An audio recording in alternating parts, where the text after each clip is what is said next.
నేను ఒక మాట చెప్తున్నా ఈరోజు హెచ్యు విషయంలో మీరు పెట్టిన మీ హ్యాండిల్స్లో పెట్టిన గ్రాఫిక్స్ లేదంటే ఏఐతో కూడిన దాన్ని ఎందుకు డిలీట్ చేసిండ్రు?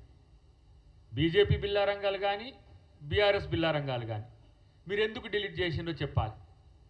విచిత్రం ఏంటంటే పాపం ఆ ముసలాయనకు తెలిసి తెలియక మీరిచ్చిన సమాచారంతోనే కేటీఆర్ అమిత్ షాకు మన కేటీఆర్ బండి సంజయ్కి కిషన్ రెడ్డికి ఇస్తే ఈయన అమిత్ షాకి ఇస్తే అమిత్ షా మాటలు ఆయన మాట్లాడిండట. బుల్డోజర్కు జేసీబీకి తేడా తెలియకుండా ఈ దేశ ప్రధానమంత్రి ఉన్నాడు. ఏం చేయాలి పాపం మీరిచ్చిన రాంగ్ ఇన్ఫర్మేషన్తో? ఏతోనే తప్పులు చేస్తుండ్రు, గ్రాఫిక్సే మీరు తప్పులు చేస్తుండ్రు. ఇలా జింక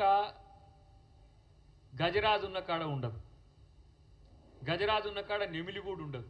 ఇట్లాంటివన్నీ కూడా అన్ని రకాల పక్షులు పక్షాదులు అన్నింటినీ చేసి అంతర్జాతీయంగా దీన్ని ట్రోల్ చేయడానికి బీజేపీని వాడుకుంటూ కరెక్టే.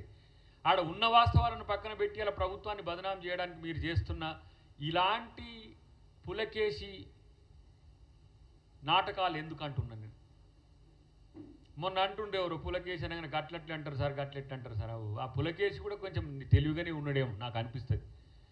తుగ్లక్ కూడా కొంచెం మంచి ప్రతిపాదనతోనే ఉన్నాడే.